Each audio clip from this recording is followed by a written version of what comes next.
నమస్తే, welcome to mid day debate. నేను మురళి. ఆంధ్రప్రదేశ్ రాజకీయాల్లో మరో కీలక ట్విస్ట్ చోటు చేసుకుంది. ఎన్నికల వేళ తెరపైకి అనూహ్యంగా జగన్ ఆస్తుల కేసు వచ్చింది. జగన్ బెయిల్ రద్దు చేయాలని కోరుతూ గతంలో ఎంపీ రఘురామకృష్ణరాజు వేసిన పిటిషన్పై సుప్రీంకోర్టు విచారణ చేపట్టింది. అసలు దీని విచారణలో ఎందుకింత జాప్యం జరుగుతోందని ప్రశ్నించింది. దీనికి కారణాలు తెలుపుతూ 4 వారాల్లోగా అఫిడవిట్ దాఖలు చేయాలని ఆదేశిస్తూ తదుపరి విచారణను ఆగస్టు మొదటి వారానికి వాయిదా వేసింది. అయితే ఈ కేసులో దాఖలైన అనేక డిశ్చార్జ్ పిటిషన్ల కారణంగానే విచారణలో జాప్యం జరుగుతోందని సిబిఐ న్యాయవాదులు కోర్టుకు తెలిపారు. రాజకీయ కారణాలతో ట్రయల్ ఆలస్యం కాకూడదని ధర్మాసనం సూచించింది. మరోవైపు ఇదే అంశం రాష్ట్రంలో ప్రచారాంశం కాబోతోందా అన్న అనుమానాలు వ్యక్తమవుతున్నాయి. సరిగ్గా ప్రచారం ఊపందుకున్న వేళ ఈ అంశం తెరపైకి రావడంతో విపక్షాల చేతికి ఆస్థానం దొరికినట్లయింది. ఇంతకీ ఈ కేసులో ఏం జరగనుంది? విచారణలో జాప్యానికి సిబిఐ ఏం కారణాలు చెప్తోంది? ఒకవేళ జగన్ బెయిల్ రద్దయితే పరిణామాలు ఎలా ఉంటాయి? ఇవే అంశాలపై వాటి మిడ్ డే డిబేట్లో చర్చిద్దాం.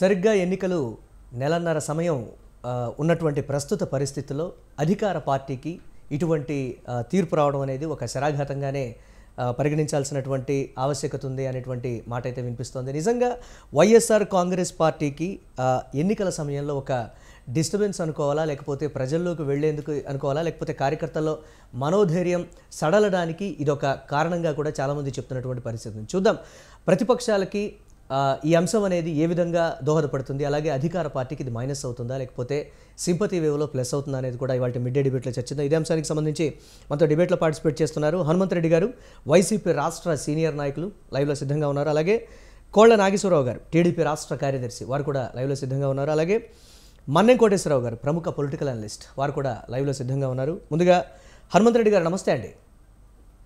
నమస్తే సార్. మీకు ప్యానల్ ఉండే సభ్యులకు, స్వతంత్ర న్యూస్ ప్రేక్షకులకు అందరికి నమస్కారం సార్. జగన్ బెయిల్ రద్దు కాబోతోందా, ఎందుకు కేసులో ఇంత జాప్యం జరుగుతోంది అనేటువంటి మాట కూడా సుప్రీంకోర్టు నేరుగా ప్రశ్నించినటువంటి సమాధానం. రాజకీయ కారణాలతో ఆలస్యం కాకూడదు అనేటువంటి మాటను కూడా సుప్రీంకోర్టు తీర్పులో మెన్షన్ చేసింది అని అంటే నిజంగా అటువంటి కోణంలోనే ప్రజలు, ప్రతిపక్షాలు అందరూ చూడాల్సినటువంటి అవసరం ఉందంటారా, లేకపోతే నిజంగా ఇది ఒక పొలిటికల్ ఎత్తుగా వైఎస్ఆర్ కాంగ్రెస్ పార్టీ భావిస్తుందా? ఎలా చూడాలి దీన్ని? ముందుగా ఏదైతే ఈరోజు అక్రమాస్తుల కేసు జగన్మోహన్ రెడ్డి గారి మీద ఏదైతే తెలుగుదేశం పార్టీ, కాంగ్రెస్ పార్టీ ఆ రోజు కాంగ్రెస్ పార్టీకి వ్యతిరేకంగా పార్టీ పెట్టుకొని బయటకు వచ్చిన తర్వాత ఏ విధంగా కేసులు వచ్చాయనేది ఈ రాష్ట్ర ప్రజలకు అందరికీ తెలుసు. దాని కేసులో భాగంగా 16 నెలలు జైల్లో కూడా ఉండడం జరిగింది మా ఇప్పుడు ఆంధ్రప్రదేశ్ ముఖ్యమంత్రి వైఎస్ఆర్ కాంగ్రెస్ పార్టీ అధినేత జగన్మోహన్ రెడ్డి గారు. ఆ కేసులు ఎలా వచ్చాయి ఏంటి అనేది అన్ని రకాల ప్రజలకు అందరికీ ఏ విధంగా కాంగ్రెస్ పార్టీ నుంచి బయటకు వచ్చిన తర్వాత కాంగ్రెస్ పార్టీ, తెలుగుదేశం పార్టీ ఏ విధంగా కుమ్మక్కై ఈ కేసులు వేశాయనేది రాష్ట్ర ప్రజలకు అందరికీ తెలిసిన అంశమే. దీని గురించి చర్చలోకి వచ్చినప్పుడు ఇప్పుడు ఈరోజు రఘురామకృష్ణరాజు అనే ఒక వ్యక్తి, బ్యాంకులను మోసం చేసిన వ్యక్తి, సిబిఐ కేసులు ఉన్న వ్యక్తి, తనకు ఏదో పదవి రాలేదనో లేకుంటే జగన్మోహన్ రెడ్డి గారి మీద మా పార్టీ వైఎస్ఆర్ కాంగ్రెస్ పార్టీ తరఫున ఎంపీగా గెలిచినటువంటి వ్యక్తి ప్రతిరోజు వైఎస్ఆర్ కాంగ్రెస్ పార్టీ మీద, జగన్మోహన్ రెడ్డి గారి మీద ఏ విధమైన అవాకులు చవాకులు ప్రతిరోజు ఒక ఎల్లో మీడియా ఛానల్లో డిబేట్లు పెట్టుకుని ఏ విధంగా మాట్లాడారు, ఇవన్నీ రాష్ట్ర ప్రజలు గమనిస్తా ఉన్నారు. ఎందుకనంటే రఘురామకృష్ణరాజు గారి యొక్క ఉద్దేశం ఏంటి? వాస్తవాలు ఉన్నాయి కాబట్టి ఆస్తులు అటాచ్ అయ్యాయి అనేటువంటి మాట కూడా ప్రతిపక్షాలు చెప్తున్నటువంటి పరిస్థితి.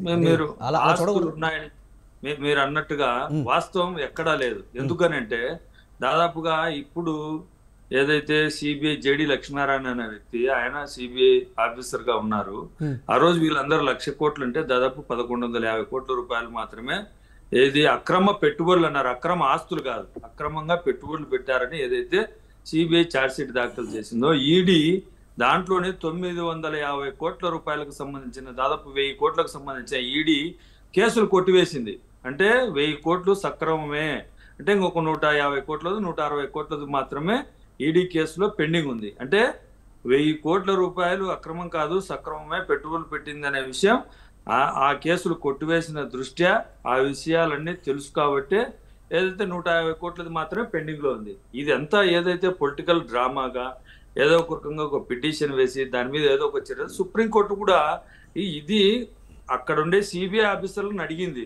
కోర్టులో ఉండే అంశం సుప్రీంకోర్టు జడ్జీలకు కూడా తెలుసు ఇది కోర్టులో ఉన్నాయి అని తెలిసినా ఆ విషయం మాట్లాడారు. వాళ్ళు కూడా దానికి సంబంధించిన సిబిఐ వాళ్ళు డిశ్చార్జ్ పిటిషన్లు దీంట్లో పెండింగ్ ఉన్నాయన్నారు. దాని మీద కేసుల గురించి ఏం తేలాలన్నా కోర్టులో ఉండే అంశం కాబట్టి దాదాపు ఈడీ కోర్టులో పెండింగ్ ఉండే. సిబిఐ కోర్టులో కూడా ప్రతి వారం వైఎస్ఆర్ కాంగ్రెస్ పార్టీ అయితే జగన్మోహన్ రెడ్డి గారి తరఫున లాయర్లు హాజరవుతా ఉన్నారు. హాజరుకు మినహాయింపు అడిగాను తప్ప దీంట్లో కూడా మీరు తెలుసుకోవాల్సిన అంశం ఏమిటంటే అతను బెయిల్ రద్దు వేయమని చెప్పాడు. దానికి దీనికి సంబంధం లేదు. హాజరుకు మినహాయింపు మాత్రమే అడిగాను తప్ప కేసులు ఎక్కడా కొట్టివేయమనో కేసులో జరపొద్దని మేము ఎక్కడా కోరుకోలేదు. ఈ విషయాన్ని దృష్టిలో పెట్టుకోవాలా. ఏదైతే తెలుగుదేశం పార్టీ అధినేత చంద్రబాబు నాయుడు గారి మీద ఉన్న కేసులకు ఏమడిగాడు ఆయన, స్టేలకు పోయిన చంద్రబాబు నాయుడు గారు జగన్మోహన్ రెడ్డి గారి మీద ఉన్న కేసులకు స్టేలకు మేము ఎక్కడా పోలేదు. ఏ కేసులకు కూడా స్టే తీసుకోవాలని కానీ స్టే ఆలోచన కానీ లేదు. మేము మా మీద వచ్చిన ఆరోపణలను తప్పు అని నిరూపించేదానికి మేము కోర్టులో కేసులు దాని మీద పోరాడుతూ ఉన్నాం తప్ప ఎక్కడా కూడా ఆ కేసులోంచి తప్పించుకోవాలని స్టేల కోసం. అంటే హనుమంత్ రెడ్డి గారు దీన్ని జాప్యం అనాలా లేకపోతే సుదీర్ఘ విచారణ అనాలా? మీరు చెప్తున్నట్లుగా ఇది జాప్యం కాదు, రెగ్యులర్ గా జరిగేటువంటి విచారణ. ఇప్పుడు అది కోర్టులో జడ్జీలకు తెలియదా అది ఎందుకు జాప్యమా లేకుంటే అది విచారణ జరుగుతుంది అనేది? ఒక కేసుకు ఈడీ కేసులకు సిబిఐలో అన్ని దానిలలో అటాచ్మెంట్ లో ఉండే ఒక కేసు ఈడీలో తేలిన తర్వాతే సిబిఐలోకి వస్తుంది.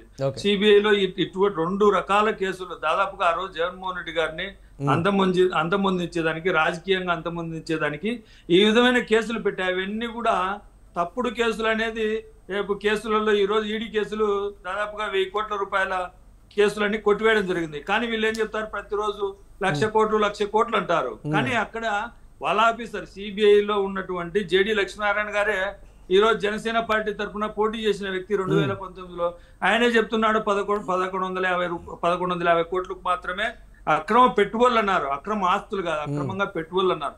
దాంట్లో కూడా 1000 కోట్ల రూపాయలు కేసులు కొట్టివేయడం జరిగింది ఈడీ. ఈ అంశాన్ని ప్రజలకు తెలియకుండా మభ్య పెట్టేదానికి కొన్ని వార్తా సంస్థలు కొన్ని పత్రికలు ఈ విధంగా దుష్ప్రచారం చేయడానికే కోర్టులను కూడా వాడుకుంటున్నాయనే విషయం రఘురామకృష్ణరాజు గారు ఈ రోజు వేసే పిటిషన్ లో తేటతెల్లమైంది. ఈ విషయాలన్నీ రఘురామకృష్ణరాజుకు ఈ కేసుకు సంబంధమే లేదు. కానీ ఏదో బెయిల్ రద్దు చేయాలంట, ఇంకోటి చేయాలంట. ఈ బెయిల్ రద్దు చేయాలనుకుంటే రఘురామకృష్ణరాజుకు అంత రాజకీయంగా పక్వత ఉంటే రాజకీయంగా ఎదుర్కోవాలి. పిటిషన్ అనేది ఒక రాజకీయ నాయకులే కాకుండా ఒక సామాన్యులు కూడా పిటిషన్ వేయొచ్చు అని మీకు కూడా తెలియంది కాదు. వారే ఎందుకు వేయాలి, రాజకీయ కారణాలు ఇతరత్ర అంటే రాజకీయ కారణాలతోనే జరిగేటువంటి అరెస్టులు కావచ్చు, నిర్బంధాలు కావచ్చు, జాప్యాలు కావచ్చు, పొడిగింపులు కావచ్చు, ఇవన్నీ జరుగుతున్నాయి. మీకు కూడా తెలియదు కాదు పెద్దలు. రైట్, మాట్లాడండి దీనికి సంబంధించి. రైట్, ఒకసారి మాట్లాడదాం. టీడీపీ ఒక చిన్న క్వశ్చన్ ఏంటంటే తెలుగుదేశం పార్టీ అధ్యక్షుడు చంద్రబాబు నాయుడు గారు జైల్లో ఉన్నారు. ఏది స్కిల్ కుంభకోణంలో జైలుకి వెళ్ళారు. జైలుకి వెళ్ళిన తర్వాత ఏం చెప్పారండి, నాకు ఆరోగ్యం బాగాలేదు, నాకు హార్ట్ స్ట్రోక్ వచ్చింది, నాకు ఏసీ లేకుండా ఉండలేను, నాకు ప్రతిరోజు అంబులెన్స్ ఉండాలని చెప్పారు. హనుమంత్ రెడ్డి గారు డాక్టర్లు సజెస్ట్ చేసి కోర్టుకు నివేదిక డాక్టర్లు సజెస్ట్ చేసి కోర్టుకి నివేదిక ఇచ్చిన తర్వాతే కదా, డాక్టర్లు సజెస్ట్ చేసి కోర్టుకి నివేదిక ఇచ్చిన తర్వాత ఇచ్చారు తప్ప వారి న్యాయవాది ఏదో కోరారని కాదు కదా. అదే మీరు మంచి క్వశ్చన్, మీరు మంచి ఆన్సర్ చెప్పారు. అయిన తర్వాత ఈ రోజు చంద్రబాబు నాయుడు గారు అలా వివరిస్తున్నారా? చంద్రబాబు నాయుడు గారు మీ మీడియా సంస్థలన్నీ ఫోర్త్ ఎస్టేట్ ఉంది కదా, అలాగే ఉంటున్నారా? ఆయన వెంట అంబులెన్స్ లో తిరుగుతున్నాడా? ఆయన ఏ విధంగా ఉన్నాడు? కోర్టులో అడిగింది ఏంది, బయటకు వచ్చిన తర్వాత చేస్తున్నది ఏంటి? దీనికి అన్నిటి కూడా ప్రజలు సమాధానం చెప్తారంటున్నా. మనం కోర్టులో ఏం చెప్తున్నాం, బయట ఏం చెప్తున్నాం అనేది ప్రజలు ఈ విషయాల్లో ఒక నిమిషం హనుమంత్ రెడ్డి గారు కొన్ని విషయాల్లో కోర్టుల్ని కానీ లేకపోతే డాక్టర్లు ఇచ్చినటువంటి మ్యాండేట్ని కానీ మనం వాటికి సంబంధించి న్యాయస్థానాలు తీసుకున్నటువంటి నిర్ణయాలకు సంబంధించి చంద్రబాబు అరెస్ట్ కావచ్చు, జగన్మోహన్ రెడ్డి 16 నెలలు జైల్లో ఉన్నటువంటి అంశానికి సంబంధించి కావచ్చు, ఇది తప్పు ఇది రైట్ అని చెప్పేటువంటి పరిస్థితి అయితే ఎవరికి లేదు. న్యాయస్థానాల్లో ఒక నిమిషం మీరు అడిగారు కాబట్టి నేను చెప్తున్నాను, అన్ని క్లియర్ కట్ గా న్యాయస్థానాలు డిసైడ్ చేశాయి కాబట్టి మనం దానికి సంబంధించి మీరు పొరబడుతున్నారు. దీంట్లో నేను అడిగింది ఏంటంటే న్యాయస్థానానికి ఇచ్చిన అఫిడవిట్ ఏంటి, బయటకు వచ్చిన తర్వాత ఆయన చేస్తున్న మాట్లాడదాం. వ్యవహారం టీడీపీ వారు ఉన్నారు. న్యాయస్థానంలో ఒకటి Yes. అడిగాడు, బయటకు వచ్చి Yes. టీడీపీ నుంచి నాగేశ్వరరావు గారు ప్లీజ్. ఎస్, టీడీపీ నుంచి నాగేశ్వరరావు గారు ఉన్నారు, టీడీపీ రాష్ట్ర కార్యదర్శి. వారితో మాట్లాడదాం. నాగేశ్వరరావు గారు నమస్తే అండి. మురళి గారు, Yes. స్వతంత్ర ఛానల్కి, మీ యాజమాన్యానికి, మీ ప్రేక్షకులందరికీ కూడా ముందుగా నా నమస్కారాలు. ఎస్, హనుమంత్ రెడ్డి గారు చాలా తెలివితేటలుగా, చాలా బాగా వెనకేసుకొచ్చి బాగా మాట్లాడుతున్నారు. ఒక అబద్ధాన్ని ఎలాగ చెప్పను బాగా చూస్తారు. ఏంటంటే ఈ అది రఘురామకృష్ణరాజు గారికి ఉన్న అర్హత ఏంటనేది కూడా ప్రశ్నించడం జరిగింది. ఆయన ఈ స్వతంత్ర భారతదేశంలో ప్రతి ఒక్కరు కూడా ఈ ప్రజాస్వామ్యంలో ప్రజలకు సంబంధించిన ఆస్తులు, ప్రజలకు సంబంధించిన విషయాలు కొల్లగొట్టి ఎవరి మీద అయినా సరే మనం కోర్టులో వేయచ్చు, దాన్ని మనం సమాధానం రాబట్టుకోవచ్చు. కానీ విచిత్రం ఏంటంటే ఈ భారతదేశంలోనే జగన్మోహన్ రెడ్డి గారి విషయం అయితే చాలా విచిత్రమైన విషయం. ఎన్ని సంవత్సరాల నుంచి అండి ఆయన ఈ అవినీతి ఈ కేసులు సిబిఐ కానీ ఈడీ కానీ ఎన్ని సంవత్సరాలు దర్యాప్తు చేస్తే నిజంగా ఈరోజు సుప్రీంకోర్టు వాళ్ళు వేసిన ప్రశ్నలకి సమాధానం ఎక్కడ ఉందండి?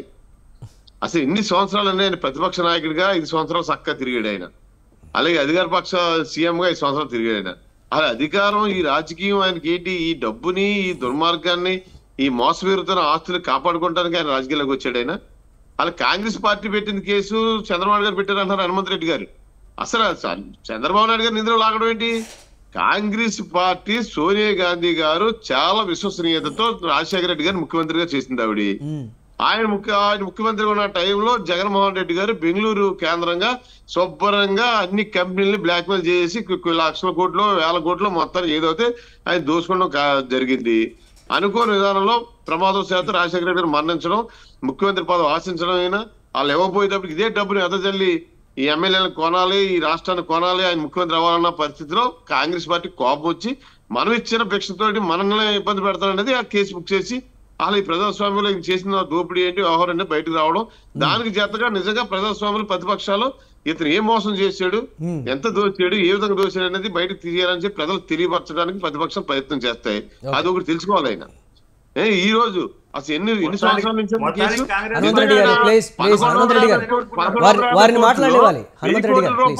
కోట్ల రూపాయలు కూడా రిలీజ్ చేశారు, 150 కోట్లే అవినీతి అంటాడు ఆయన. అసలు అంతా నీతి మంత్రి అయినప్పుడు ముఖ్యమంత్రి హోదాలో ఉండి సిబిఐని, ఎన్ఫోర్స్మెంట్ డైరెక్టరేట్ ని ఆయన మరి కేంద్ర దర్యాప్తు సంస్థలు మేనేజ్ చేసి ఉండే ఇప్పుడు వస్తున్నాడు. ఎందుకు మేనేజ్ చేస్తున్నాడు ఆయన? ఆయన మేనేజ్ చేయకుండా ఉంటే ఇన్ని సంవత్సరాలు ఎందుకు కేసు దొరుకుతుందండి? ఈ దేశంలో ఏ కేసు అని ఇన్ని సంవత్సరాలు నడుస్తూ ఓ ముఖ్యమంత్రి పదవిలో ఈ రకంగా ఉన్నారండి ఆయన? ఎవరైనా ఉన్నారు ఈ రకంగా? అసలు ఆయన నిజంగా కూడా ఆయన నీతి నిరూపించుకోవచ్చు కదా. అసలు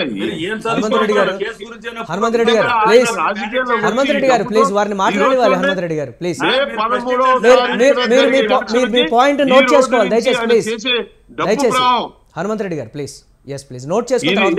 డబ్బు ప్రవాహం అసలు ఈ ఎలక్షన్ అండి 2014లో 19లో చూసాం, ఇప్పుడు 24లో, రేపు మే 13వ తారీఖు జరిగే ఎలక్షన్ కి ఇప్పుడు నుంచి వాళ్ళ వైసీపీ నాయకులు కానీ, కార్యకర్తలు కానీ, వాళ్ళ ఎమ్మెల్యే అభ్యర్థులు కానీ, పార్టీ కానీ విచ్చలవిడిగా గ్రామాల్లో, పట్టణాల్లో వాళ్ళు చేసి డబ్బు ఖర్చు ఎక్కడి నుంచి వచ్చిందండి? ఇది ప్రజల సొమ్ము కదా.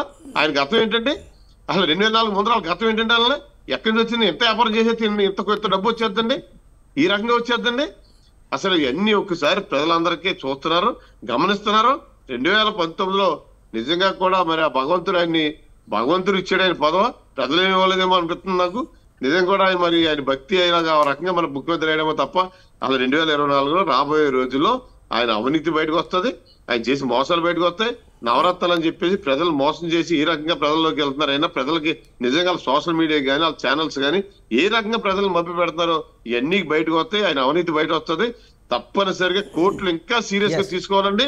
ఓ 4 వారాల తర్వాత ఏమని ఇవన్నీ కాదు, అసలు రేపు నుంచే డే టు డే ఆయన మీద విచారణ జరిపి నిజం కూడా ఆయన నిజాయితీ పడితే మే 13 నాటికి నిజాయితీ నిరూపించుకుంటే ఇంకా బాగుంటుంది కదా. దానికి సంబంధించి మాట్లాడదాం. ఇక ఇదే అంశానికి సంబంధించి మన్నెం కోటేశ్వరరావు గారు, ప్రముఖ అనలిస్ట్, వారితో కూడా మాట్లాడదాం. కోటేశ్వరరావు గారు నమస్తే అండి. నమస్తే. రాజకీయంగా పడినటువంటి ముందడుగు అనుకోవాలా, న్యాయపరంగా జరిగినటువంటి అంటే న్యాయపరంగా జరిగేటువంటి ప్రక్రియ ఆ చర్యల్లో భాగంగా పడినటువంటి ముందడుగు అనుకోవాలా, లేకపోతే ఎన్నికల ముందు జరిగినటువంటి ఒక అద్భుత విచిత్ర పరిణామం అనుకోవాలా? ఎలా చూడాలంటారు ఈ పరిణామానికి సంబంధించి? ఇప్పుడు మన న్యాయ వ్యవస్థ తీర్థన్నుల గురించి అనేకమైనటువంటి విమర్శలు వస్తున్నాయి. అవును. న్యాయ వ్యవస్థకి అనుకూలంగా లేదా దాన్ని దెబ్బతీయడానికి, దాన్ని వ్యతిరేకించడానికి, ఇట్లా రకరకాల ఎవరి ప్రయోజనాల కోసం వాళ్ళు న్యాయ వ్యవస్థని ఒక విధంగా చెప్పాలంటే ఫుట్బాల్ ఆడుకుంటున్నారు అని చెప్పొచ్చు. మనం న్యాయమూర్తులకి ఎలాంటి దురుద్దేశాలని ఆపాదించిన అవసరం లేదు. అయితే న్యాయమూర్తులు ఇచ్చేటువంటి తీర్పులు జనంలో కొన్ని సందేహాలకి భావిస్తున్నమాట వాస్తవం. న్యాయమూర్తులకు ఉన్నటువంటి రక్షణని మనం రాజ్యాంగం కల్పించింది, అది వేరే అంశం. ఇక్కడ ఇవాళ జగన్మోహన్ రెడ్డి గారి కేసులో రఘురామ కృష్ణరాజు గారికి ఏమి సంబంధం అని చెప్పేసి మన హనుమంత్ రెడ్డి గారే కాదు, గతంలో కూడా వైసీపీకి చెందినటువంటి వాళ్ళు అనేక మంది అడిగారు. ప్రజా ప్రయోజనాల రీత్యా ఏదైనా ఎవరైనా కూడా థర్డ్ పార్టీగా చేరొచ్చు, దాన్ని అంగీకరించడం లేదా అనేటువంటిది న్యాయస్థానాల పరిధి అనే అంశం. అందువలన ఎవరికైనా రైట్ ఉంది, రఘురామకృష్ణరాజు గారికి కూడా రైట్ ఉంది, అది ఓకే. ఇక ఆలస్యం గురించి ఇప్పుడు ఇవాళ సుప్రీంకోర్టు ఎందుకు ఆలస్యం జరుగుతుందని చెప్పేసి సిబిఐని ప్రశ్నిస్తే డిశ్చార్జ్ పిటిషన్స్ ఆలస్యం అవుతుంది కారణంగా అని చెప్పేసి చెప్పినట్టుగా వార్తలు వచ్చాయి. డిశ్చార్జ్ పిటిషన్స్ మీద తేల్చాల్సింది ఎవరు?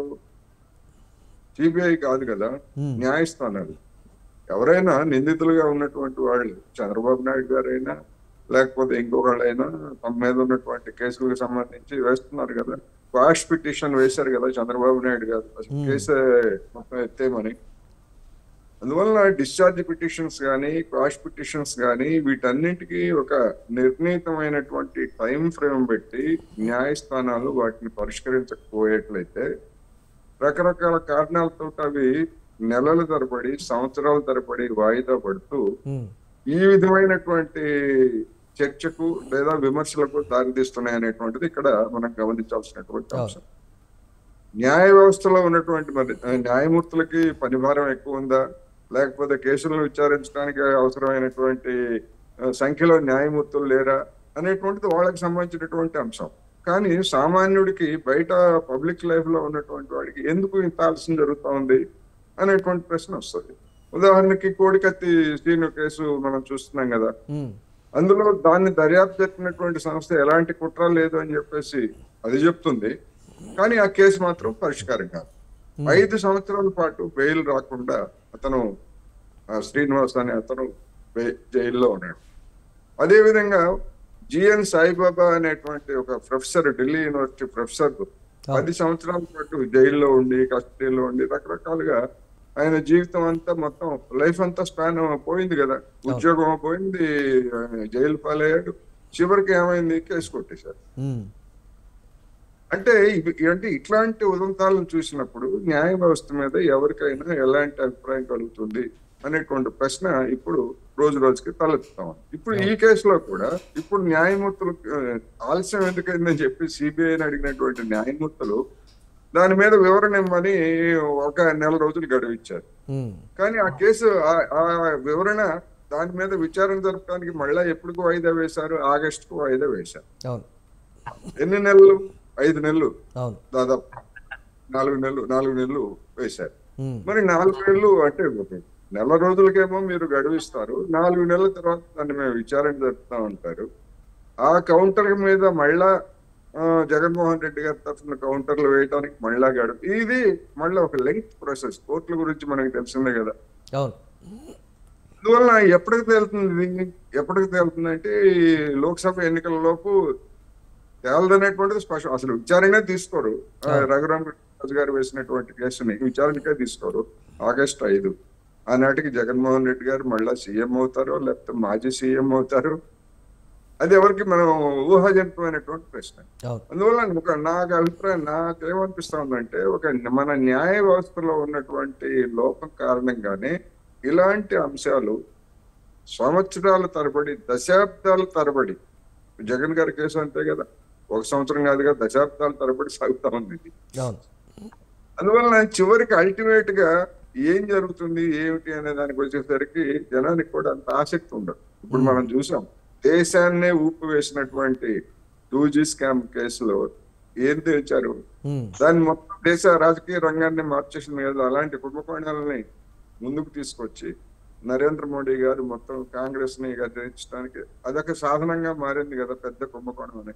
ఇప్పుడు ఆ కేసు ఏమైంది, ఎంతమందికి ఆ కేసు గురించి తెలుసు, ఆ కేసును కొట్టేశారు, అందులో ఏమి అక్రమాలు లేదు, ఎలాంటి అక్రమాలు జరగలేదు అని చెప్పేసి ఆ కేసును కొట్టేశారు. ఎప్పుడు కొట్టేశారు? 2017లో కొట్టేశారు. 2017లో కొట్టేసినటువంటి కేసుని తిరిగి పునర్విచారణ జరపాలని చెప్పేసి 3 నెలల తర్వాత 2018 జనవరిలో సిబిఐ హైకోర్టును అడిగితే హైకోర్టు ఆ పిటిషన్ విచారించడానికి ఎన్ని సంవత్సరాలు తీసుకుంది? 6 సంవత్సరాలు తీసుకుంది. మీరు అడగొచ్చు, కావాలంటే మీరు అంటే ఒక విషయాన్ని అయితే క్లియర్గా కోట్ చేసింది కదా సుప్రీంకోర్టు, రాజకీయ కారణాలతో జాప్యం కాకూడదు అనేటువంటి మాట అనేది. అంటే ఒకవేళ ఆ అనుమానంతో ఏమైనా చెప్పి ఉండొచ్చా, లేకపోతే నిజంగా అటువంటి కారణాలతో? న్యాయమూర్తుల మా వైపు నుంచి అటువంటి సుభాషితాలు రావటం మంచిది నేను కాదని. ఇప్పుడు మరి 4 రోజులు గడువు ఇచ్చారు సిబిఐకి, మరి 4 నెలలు ఎందుకు వాయిదా వేశారు దాని మీద విచారణ తీసుకోవడానికి? ఫలానా తేదీ నెల ఫలానా ఇవాళ 1వ తారీఖు, మే 1వ తారీఖు లోపల మీరు ఇవ్వండి, మేము 2వ తారీఖుకి వాయిదా వేస్తున్నాము, 2వ తారీఖును విచారిస్తామని చెప్పేసి కోర్టులు కూడా చెప్పొచ్చు కదా. వాళ్ళకున్న ఇబ్బంది ఏంటో మనకు తెలియదు. కానీ ఆగస్టు 5వ తారీఖు అనేసరికి మరి 4 రోజులు గడువు ఎందుకు సిబిఐకి? ఆగస్టు 4 వరకు ఇచ్చినా కానీ చేసేది ఏం లేదు కదా, కోర్టుకి ఇచ్చినా కానీ చేసేది ఏమి లేదు. ఎందుకంటే మళ్ళా విచారణ జరగకుండా సిబిఐ వేసినటువంటి దాని మీద ఎదుటిపక్ష లాయర్లకి మళ్ళా ఎప్పుడు ఆగస్టు 5వ తారీఖునే అవి అందుబాటులోకి వస్తాయి. వాళ్ళు ఏం చేశారు ఏమిటి దాని మీద ఎలాంటి ఆర్గ్యుమెంట్ చేయాలి అనేటువంటి ప్రత్యర్థుల ఆర్గ్యుమెంట్. అందుకని న్యాయ వ్యవస్థలో కూడా ఒక లోపం ఉన్నది. ఆ లోపాన్ని ఇవాళ దీన్ని ఎట్లా అంటే నా అభిప్రాయం ప్రకారం ఇప్పుడు ఇది జగన్ కి అడ్వాంటేజ్ పొజిషన్.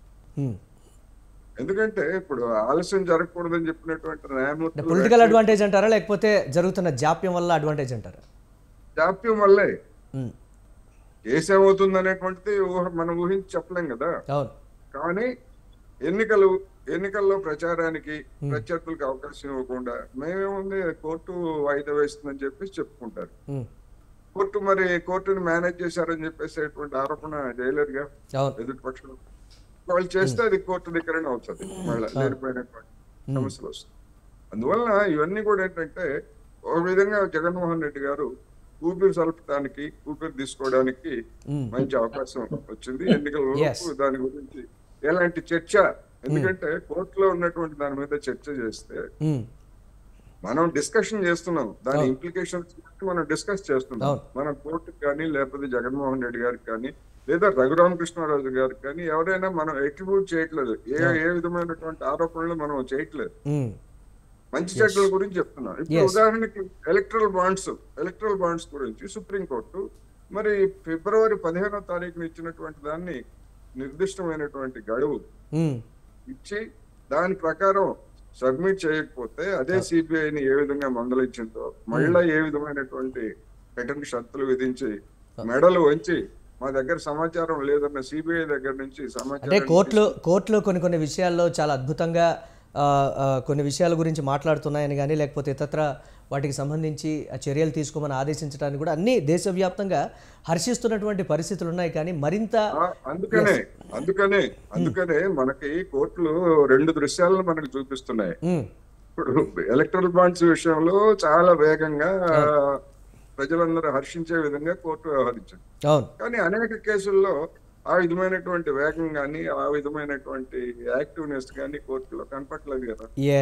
చూద్దాం, అంటే సమయానుకూలం అనుకోవాలా, లేకపోతే పరిస్థితులకు అనుగుణంగా అనాలా, లేకపోతే ఇతరత్ర కొన్ని విషయాల్లో మన న్యాయ వ్యవస్థలో కోర్టులకి న్యాయమూర్తులకి దురుద్దేశాలని ఆపాదించకూడదు, వాళ్ళకు ఉన్నటువంటి ప్రొటెక్షన్ ఇచ్చా. కానీ ఇలాంటి ప్రశ్నలన్నీ కూడా తలెత్తుతున్నాయి అనేటువంటి మాట్లాడదాం. ఎందుకంటే ఎస్ చంద్రచూడ్ గారు ఏమన్నారు మొన్న, మేము కూడా ట్రోలింగ్ గురవుతున్నాం అని చెప్పాడు కదా.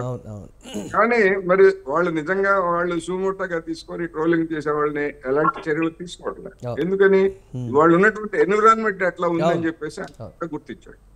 ఎస్, చూద్దాం, దానికి సంబంధించి మాట్లాడదాం. Yes, right. హనుమంత్ రెడ్డి గారు, ఎస్, మీరు ఇందాక మీరు మాట్లాడుతూ ఉన్నారు, కొన్ని పాయింట్స్ నోట్ చేసుకోమన్నాను, ప్లీజ్ కంటిన్యూ.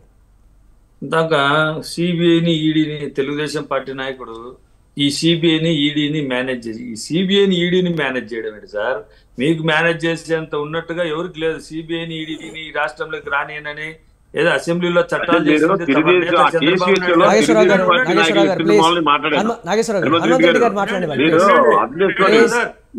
గారు, చెప్పిన అంశం గురించి మీరు చెప్పిన అంశం, మీరు కేసు గురించి మీరు మాట్లాడే తప్ప హనుమంత్ రెడ్డి గారు మాట్లాడేవాళ్ళు, ప్లీజ్ ప్లీజ్ చెప్పండి సార్. కాంగ్రెస్ పార్టీ జగన్మోహన్ రెడ్డి గారి మీద కక్ష కట్టి చేసిందని టీడీపీ పార్టీ ఒప్పుకుంది. చంద్రబాబు నాయుడు గారి పక్షంలో ఉన్నటువంటి ఆ రోజు అచ్చెన్నాయుడు గారు ఈ కేసు మీద ఒక శంకర్రావు అనే ఒక ఎమ్మెల్యే, అచ్చెన్నాయుడు అందరు కలిసి, టీడీపీ వాళ్ళందరూ కలిసి ఈ కేసులు కోర్టులో నామినల్ గా వేస్తే దాన్ని సిబిఐకి ఎంక్వైరీ చేశారు. సిబిఐని మేము ఎక్కడా అడ్డుకోలేదు.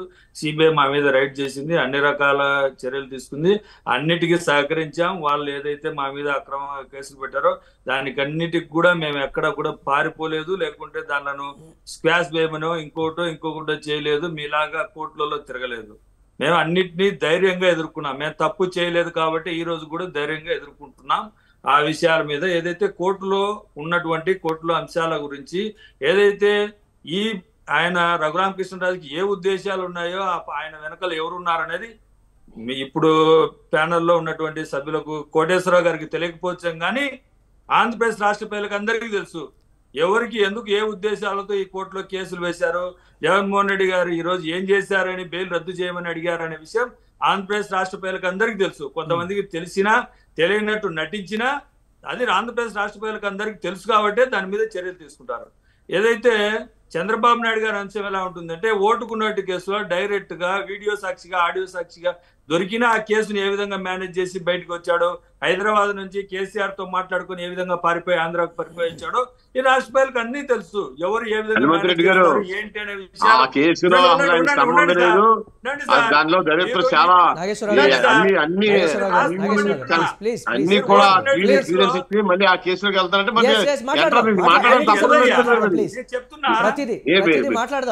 అనే అన్ని ఏజెన్సీలు అన్ని ప్రభుత్వ ఏజెన్సీలు కూడా క్లియరెన్స్ ఇచ్చిన నోటు ఓటు చేసి కాదని చెప్పి మీరు అందరూ వెళ్తుంటే మళ్ళీ మాట్లాడవలసి వస్తుంది. చెప్పండి, మీరు చెప్తారు కదా మీ నాయకులు చాలా నీతివంతులని చెప్తున్నారు, చెప్పండి, దాన్ని మీ సమాధానం చెప్తాం. నాగేశ్వరరావు గారు ప్లీజ్ దయచేసి చర్చ ప్రజలు చూస్తూ ఉంటారు, ప్లీజ్ దయచేసి మాట్లాడదాం, అన్నిటికి సంబంధించి మాట్లాడదాం. ఇప్పుడు తెలంగాణ ముఖ్యమంత్రి రేవంత్ రెడ్డి గారు వీడియో సాక్షిగా ఆడియో సాక్షిగా దొరికాడు.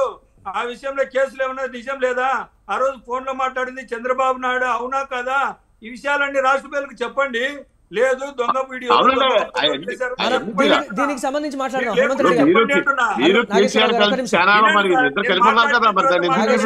నాగేశ్వరరావు గారు, హనుమంత్ రెడ్డి గారు చెప్పండి ప్రజలకు. తప్పేముంది? మేము జగన్మోహన్ రెడ్డి గారు తప్పు చేయలేదని మేము వాదిస్తా ఉన్నాం, నువ్వు తప్పు చేసినారని వాదిస్తా ఉన్నావు. దాని గురించి ప్రజలు చర్చిస్తారు అంటున్నా. మీరు ఏ విధంగా జగన్మోహన్ రెడ్డి గారి మీద బురద చల్లే కార్యక్రమం చేస్తున్నారు రాష్ట్ర ప్రజలందరూ చూస్తా ఉన్నారు. మద్యం కుంభకోణం చేసింది చంద్రబాబు నాయుడు గారు, మద్యం ట్యాక్స్ ఎత్తేసింది చంద్రబాబు నాయుడు గారు. దీని మీద మాట్లాడమంటే మద్యం తక్కువ ధరలకు ఇస్తామని మీరు ప్రచారం చేస్తా ఉన్నారు.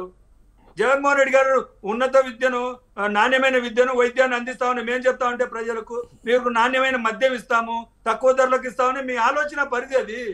మీ ఆలోచన పరిధి ప్రజలను నాశనం చేయడము. చంద్రబాబు నాయుడు గారి ఆలోచన విధానం ప్రజలను నాశనం చేయడం, జగన్మోహన్ రెడ్డి గారు వాళ్ళందరినీ నిలబెట్టడం జగన్మోహన్ రెడ్డి గారి పని. మా ఆలోచన ఇది, మీ ఆలోచన ఇది. బురద జల్లే కార్యక్రమం జగన్మోహన్ రెడ్డి గారి మీద బురద జల్లుతున్నారనే విషయం మేము ప్రజలకు తెలియజేస్తున్నాం. మీరు ఏదైతే 1000 కోట్ల రూపాయలు ఈడీలో కేసులో ఉన్నది తప్ప కాదా?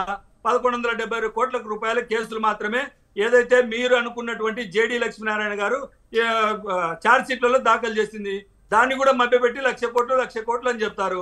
కోర్టులో ఉన్న అంశం కూడా మీరు తప్పుదావ పట్టించి ప్రజలకు మభ్యపెట్టే విషయంగా చెప్తా ఉన్నారు, బురద చల్లుతా ఉన్నారు. దాంట్లో 1,000 కోట్ల రూపాయలు తప్పు లేదని ఈడీనే దర్యాప్తు చేసి చెప్పింది. 170 కోట్ల రూపాయల గురించి జరుగుతా ఉంది కేసు. ఆ కేసు గురించి తేలిన తర్వాత మాట్లాడదాం. 1000 కోట్లు ఈడీ కేసులో కొట్టేసింది నిజమా కాదా మీరైనా చెప్పండి. లేకుంటే కోర్టులో మీరు ఒక ప్రజా ప్రయోజన వాద్యం వేసి తెలుసుకోండి ఈ కేసు గురించి ఏం జరుగుతుంది, జగన్మోహన్ రెడ్డి గారి కేసుల్లో ఎన్ని కేసులు కొట్టేశారు, ఎన్ని కేసులు ఉన్నాయనే విషయం మీరైనా చెప్పండి అంటున్నా. మేము తప్పు చెప్తున్నాం, హనుమంత్ రెడ్డి గారు తప్పు చెప్తున్నారు, మీరు నిజం చెప్పండి అంటున్నా. అలా కాకుండా బురద చల్లుతాం. మేము బురద చల్లేదానికే వచ్చామంటే రఘురామ కృష్ణరాజునో ఇంకొకరినో ఈనాడు ఆంధ్రజ్యోతి పత్రికల్లో లేకుంటే ఇంకొకరినో వాదించుతామంటే వాదించుకోండి, తప్పేం లేదు. అది ప్రజలు మనకు 2014లో నిరూపించారు, 2019లో నిరూపించారు ఎవరు ఏంటి అనే విషయం అన్ని రకాల ప్రజలకు తెలుసు. ఈ కేసుల గురించి జగన్మోహన్ రెడ్డి గారిని ఎవరు ఏ విధంగా ఇబ్బంది పెట్టారు ఏంటి అనే విషయం. అయినా మీరు దాని మీద బురద చల్లేదానికి వస్తున్నారు కాబట్టి ఖచ్చితంగా మా యొక్క ప్రమేయం కానీ జగన్మోహన్ రెడ్డి గారు నిజాయితీ పరుడు కాబట్టి బయటకు వస్తాడని నేను చెప్తా ఉన్నాం. మీరు అలా కాదే ప్రతిరోజు స్కాష్ పిటిషన్లు ఏమేమి పిటిషన్లు వేసుకొని ఏ విధంగా కోర్టులలో బెయిల్ తెచ్చుకున్నారనే విషయం రాష్ట్ర ప్రజలకు అందరికీ తెలుసు. ఈ రోజు చంద్రబాబు నాయుడు గారు ఏ విధంగా బెయిల్ మీద బయటకు వచ్చి ఏ విధంగా తిరుగుతున్నారనే విషయం తెలుసు. ఈ విషయాన్ని మభ్యపెడుతుంది మీరు అంటున్నా. ఈ విషయాన్ని మీరు కొన్ని పత్రికలను కొన్ని ఛానళ్లను ఉపయోగించుకొని తప్పుడు మాటలను ప్రచారం చేస్తున్నారనే విషయం మేము చెప్తా ఉన్నాం. మా దాంట్లో తప్పు ఉంది అనుకో, 1000 కోట్లు కొట్టేయలేదు, 500 కోట్లు కొట్టేశారని చెప్పు. నీకు తెలిసింటే, నీకు ఈ కేసు గురించి పూర్తి పూర్వాపరాలు తెలిసింటే తెలుసుకొని చెప్పండి. తెలుగుదేశం పార్టీ వాళ్ళు మేమేమైనా వద్దన్నామా? మీరు ప్రతిరోజు బురద చల్లే కార్యక్రమే కదా. మీరు బురద చల్లడం తప్పు లేదని చెప్పడం, నేను నిరూపించుకోవడం, ఇదే పరిపాటి అయిపోయింది కదా. జగన్మోహన్ రెడ్డి గారు సైకో అంటున్నారు. జగన్మోహన్ రెడ్డి గారు సైకో కాదయా, ఇంగ్లీష్ మీడియం విద్యను తీసుకొచ్చేందుక 17 మెడికల్ కాలేజీలు తీసుకొచ్చేందుక 10 షిప్పింగ్ హార్బర్లు తీసుకొచ్చేందుక 4 పోర్టులు తీసుకొచ్చేందుక హనుమంత్ రెడ్డి గారు ఒక ప్రశ్న. ఇప్పుడు ప్రచారంలో ఇప్పటికే చెప్పినటువంటి పరిస్థితి ఉంది. మూకుమ్మడిగా అందరూ కలిసి జగన్మోహన్ రెడ్డి అంటే ఒక్కడి మీద ఇంతమంది మూకుమ్మడిగా వస్తూ ఉన్నారు, నేను ఎదుర్కోగలను, నాకు ప్రజల అండ ఉంది అనేటువంటి మాట చెప్తున్నారు. ఇప్పుడు కోర్టు వ్యాఖ్యానించినటువంటి దీనికి సంబంధించి, కేసుకు సంబంధించి ఇది కూడా పొలిటికల్ ప్రచారాస్త్రంగా వైసీపీకి ప్లస్ పాయింట్ అవుతుందా, మైనస్ పాయింట్ అవుతుందా? సార్, ఈ కేసులన్నీ గతంలో మా మీద బురద చల్లేదానికి Congress party, Telugu Desam election moment లో వచ్చేటువంటి ప్రతి మాట, కోర్టు ఇచ్చేటువంటి కొన్ని కామెంట్స్ కావచ్చు, పొలిటికల్ మూమెంట్స్, న్యాయపరమైన విచారణలో వచ్చేటువంటివన్నీ కూడా మైనస్ అవుతాయా ప్లస్ అవుతాయా? దానికి సంబంధించి ఇప్పుడు ఈ కేసు గురించి రాష్ట్ర ప్రజలకు అందరికీ తెలుసు సార్. ఇప్పుడు ఈ కేసు గురించి 1000 కోట్ల రూపాయలు కొట్టేశారనే విషయం కూడా రాష్ట్ర ప్రజలకు అందరికీ తెలుసు అంటున్నా. ఈ విషయంలో ఎక్కడ జాప్యం లేదని కోర్టులకు కూడా తెలుసు. కానీ ఏదో ఒక రకంగా వ్యాఖ్యాన్ని ఇస్తా ఉంటారు. ఆ వ్యాఖ్యానాలను మనం తప్పుపట్టాల్సిన అవసరం లేదు. ఆయనకు తెలుసో తెలియకనో మాట్లాడారో, లేకుంటే ఇంకా తెలుసుకోవాలని మాట్లాడారో, లేకుంటే సిబిఐ దాని మీద అఫిడవిట్ దాఖలు చేస్తుంది. సిబిఐని మేము ఈ రాష్ట్రంలోకి రానియమని పార్టీ దీన్ని కూడా పొలిటికల్ యాంగిల్లో చూస్తుందా? ఆయన ఉద్దేశం ఏంటో నాకు తెలియదు కానీ, సిబిఐ ఎవరైతే న్యాయమూర్తి, సుప్రీంకోర్టు న్యాయమూర్తి ఉద్దేశం మనకు తెలియదు కానీ, మనం దాని గురించి మాట్లాడే అంతర్గత నాకు గానీ మనకు గానీ లేదని నేను అనుకుంటున్నాను. ఆయన ఏ ఉద్దేశంతో అన్నా కూడా సిబిఐ వాళ్ళు దాని మీద ఏమేమి కేసులు ఉన్నాయి, ఏమున్నాయి, ఏ విధంగా దర్యాప్తు జరుగుతుంది అనే విషయం వాళ్ళు అఫిడవిట్ దాఖలు చేయమన్నారు, దాఖలు చేస్తారు. దాఖలు చేసిన తర్వాత మాట్లాడతాం. ఏదైతే మీరు ఈ రోజు రఘురామ కృష్ణరాజు ఎవరి పక్కన పనిచేస్తున్నారు, ఎవరికి కోవట్టుగా పనిచేస్తున్నారు, ఏ విధంగా పనిచేస్తున్నారు రాష్ట్ర ప్రజలకు అందరికి తెలుసు, మీకు తెలుసు, నాకు తెలుసు, కోటేశ్వరరావు గారికి తెలుసు, టీడీపీ నాయకుడికి తెలుసు. కానీ మనకు హక్కు ఉంది కాబట్టి ఎవరి మీదకైనా పోతాం, మనకు అనుకూలంగా ఉన్న వారి మీదకి మేము పోము. ఈ విధంగా మాట్లాడితే, అదే విధంగా చంద్రబాబు నాయుడు గారు కూడా అదే విధంగా బయటకు వచ్చి కోర్టులో బెయిల్కు పిటిషన్ లో వేసుకున్న అర్హతలు బయటకు వచ్చిన తర్వాత ఆయన వ్యవహరిస్తున్న వ్యవహార శైలి ఇవన్నీ భిన్నంగా ఉన్నాయి కదా. దాని మీద కూడా రఘురామకృష్ణరాజు వెళ్ళి వేస్తే ఆయన నిజాయితీ పరుడు అని అనుకోవాల్సి వస్తుంది. జగన్మోహన్ రెడ్డి గారి మీద కక్షపూరిత ధోరణితో ఇవన్నీ జరుగుతున్నాయనే విషయం మీ ద్వారా తెలియజేస్తున్నాను. అలాగే కోటేశ్వరరావు గారు కూడా ఈ చంద్రబాబు నాయుడు గారి బెయిల్ పిటిషన్ మీద ఏ విధంగా బయటకు వచ్చారనే మీద ఉదహరిస్తే చాలా బాగుంటుంది. తప్పేముంది? కోడి కత్తికి సీను అంటున్నారు. ప్రతిపక్ష నేత మీద, జగన్మోహన్ రెడ్డి గారి మీద దాడి జరిగింది. ఎన్ఐఏ ఎక్కడ కూడా అతను ఏదైతే దాడి చేశారో దాంట్లో దురుద్దేశాలు లేవని ఎక్కడా చెప్పలేదు. అతను ఉద్దేశపూర్వకంగానే చేశాడనే విషయం ఆయన ఏదైతే సిబిఐ ఎన్ఐఏ వాళ్ళు ఏదైతే ఛార్జ్ షీట్ వేశారో ఆ ఛార్జ్ షీట్ లో ఉంది. ఈయన కూడా ఈనాడు పేపర్ ఆంధ్రజ్యోతి పేపర్ చదువుకొని వచ్చి చెప్పినట్టున్నాడు. ఎన్ఐఏ దర్యాప్తు చేసిన అంశం గురించి పూర్తిగా తెలుసుకొని మాట్లాడితే బాగుంటుంది. కోడికత్తి శ్రీను కాదు సార్, ప్రతిపక్ష నేత జగన్మోహన్ రెడ్డి గారి మీద జరిగిన హత్యాయత్నం ఆ కేసు గురించి అది మాట్లాడితే బాగుంటుంది. కోడికత్తి శ్రీను అని అంటే చాలా బాధాకరంగా ఉంటుంది. జగన్మోహన్ రెడ్డి గారు ప్రతిపక్ష నేత సార్, ప్రతిపక్ష నేత అని ఊహించండి, ఆయన మీద జరిగిన దాడి కేసు అని చెప్పండి. అలాగా కోర్టులలో ఉండే అంశాల గురించి మనకి ఇష్టం వచ్చేట్టు మనం వాదిస్తామంటే అది మీ విజ్ఞతకే వదిలేస్తాం. ఎందుకంటే ఎన్ఐఏ దర్యాప్తులో ఏదైతే ఆ శ్రీను దాడి చేసింది దాంట్లో దురుద్దేశాలు ఉన్నాయనే విషయం ఎన్ఐఏ చెప్పింది. కానీ ఎక్కడో ఒక చిన్న అంశము లేకుంటే ఈనాడు పేపర్లో ఆంధ్రజ్యోతి పేపర్లో రాస్తే దాన్నే తీసుకొని వచ్చి చదివితే, నేను ఇప్పుడు చెప్తా ఉన్నా కోటేశ్వరరావు గారిని చదువుకోమని చెప్పండి. ఆ కేసు సంబంధించిన డీటెయిల్స్ తీసుకొని ఎన్ఐ ఏమేమి ఛార్జ్ షీట్ దాఖలు చేసినా చూడమని చెప్పండి.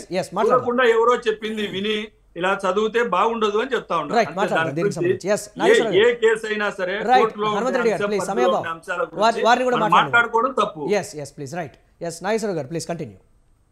చాలా సుదీర్ఘంగా హనుమంత్ రెడ్డి గారికి అవకాశం ఇచ్చారు. మీరు కూడా ఆయన ఎక్కడ డిస్టర్బ్ చేయలేదు, సుదీర్ఘంగా ప్రసంగించారు ఆయన. మనం ఒకటి ఈ డిబేట్ లో కారణం ఏంటంటే రాజకీయాల్లో ప్రజల ప్రతినిధులుగా ఉన్న వారి మీద ఉన్న అవినీతి ఆరోపణలో ప్రజాధనం ఒక దుర్వినియోగం అయిన దాని మీద కోర్టు ఈ రోజు ఇచ్చిన వ్యాఖ్యానం మీద మనం మాట్లాడాలనుకున్నాం. ఆయన ఇక్కడ నుంచి ఎక్కడికో తెలంగాణలో ఓటు కేసు మద్యం కానించి ఒకటి కోడికి కానించి అన్ని చోట్లకి వెళ్ళిపోయాడు ఆయన. సుదీర్ఘంగా అన్నాం. విషయం ఒకటి అర్థం చేసుకోండి బాగా. నిజంగా కూడా జగన్మోహన్ రెడ్డి గారు ఈ కేసు విషయంలో ఎన్ని సంవత్సరాల నుంచి అండి ఆయన వాయిదాల మీద వాయిదాలు వేసుకుంటూ అతని కోర్టుకి అటెండ్ అవ్వాలి. అంతమంది ప్రతి శుక్రవారం అటెండ్ అయ్యే కేసు ఇది. దానికి ముఖ్యమంత్రిగా ప్రజా జీవితంలో ఉన్నానని చెప్పేసి తప్పించుకుని నాలుగు తిరుగుతా మళ్ళీ ఇది 3వ ఎలక్షన్ ఆయన ఈ కేసు బుక్ అయిన తర్వాత ఇలాగ తప్పించుకుని తిరుగుతున్నారు. ఏంటంటే మన నిజాయితీ, మనం ప్రజలు మనల్ని ఎన్నుకున్నప్పుడు ప్రజా పరిపాలన మనం ఉన్నప్పుడు ప్రజల యొక్క మరి ధనం దుర్వినియోగం అయిందని మన మీద ఆరోపణ వచ్చినప్పుడు నిరూపించుకోవాలని బాధ్యత మనకు కూడా ఉంది. ఇప్పుడు హనుమంత్ రెడ్డి గారు చాలా నిజాయితీ పోయాడు, మా నాయకుడు అని చెప్పి చెబుతున్నాడు ఆయన. నిజంగా కూడా ఈ రోజు ఆయన మీద కేసు ఎందుకు దర్యాప్తు లేట్ అవుతుందనే గురించి సుప్రీంకోర్టు వేసిన ప్రశ్నకి ఆయన ప్రియటనలు పంపించి శుభ్రంగా డే టు విచారణ జరిపించి నేను చాలా నిజాయితీ పడి ఎందుకు నన్ను ఇలాగ ఇబ్బంది పెడతానని చెప్పేసి ఆయన అడగొచ్చుగా. ఒకటి అది చేయలేని పరిస్థితి. ఆయన ఏం దోచుకున్నారో ఈ పార్టీ పెట్టడానికి అసలు డబ్బు ఎక్కడి నుంచి వచ్చింది, ప్రజల సొమ్ము ఏంటో విషయం అంతా ప్రజలందరికీ తెలుసు. రెండోది ఓటుకు నోటు కేసు ఎత్తాడు ఆయన. ఓటుకు నోటు కేసు మీ కేసీఆర్ అక్కడ ముఖ్యమంత్రి, ఇక్కడ జగన్మోహన్ రెడ్డి ముఖ్యమంత్రి. వీళ్ళిద్దరు ఏం చేస్తున్నట్టు? ఎన్నో ప్రభుత్వ ఏజెన్సీలు చంద్రబాబు నాయుడు గారికి క్లీన్ చిట్ ఇవ్వకపోతే వీళ్ళిద్దరు ఇన్నాళ్ళు బయట ఉంచుతారా? దానికి సమాధానం చెప్పాలి బాధ్యత ఎవరికి ఉంది? జగన్మోహన్ రెడ్డి గారికి ఉంది కదా. ఒకవేళ నిజంగా అది నిజం అనుకుంటే కనుక. మూడో విషయం ఆయన మరి చంద్రబాబు నాయుడు గారు ప్రాసిక్యూషన్ చేశారు, ఆయన స్కిల్ కేసు ఉందంటున్నాడు ఆయన. స్కిల్ కేసు ఏం చెప్పారయ్యా మీరు? 3,000 కోట్ల రూపాయలు అన్నారు, 300 కోట్ల రూపాయలు అన్నారు, 27 కోట్ల రూపాయలు అన్నారు. అసలు ఒక్కడి మీకు కోర్టు పదే వాయిదా వేసుకుంటూ 53 రోజుల అవకాశం కోర్టు మీకు ఇచ్చింది. మీరు ప్రభుత్వంలో ఉన్నారు, ప్రభుత్వంలో ఉన్న వాళ్ళు సిగ్గుపడతారో ఒక తప్పుడు కేసు బుక్ చేస్తే ప్రభుత్వంలో ఉన్న వాళ్ళు కూడా ఒక్కోసారి గౌరవం కాపాడాలని కోర్టులు ఆలోచిస్తూ ఉంటాయి. ఆ రకంగా చంద్రబాబు నాయుడు గారు పెద్ద మనిషి లోపల ఉన్నా సరే ఇక్కడ అవకాశం ఇస్తే ఏం చేశారు మీరు? 53 రోజులు ఒక్క కాగితం అయినా సరే ఆయన మీద అవినీతి ఆరోపణలు చేయగలిగారా? నిరూపించగలిగారా? అది చేయలేని పరిస్థితి మీది. అలాగే మద్యం కేసు అంటున్నారు మీరు.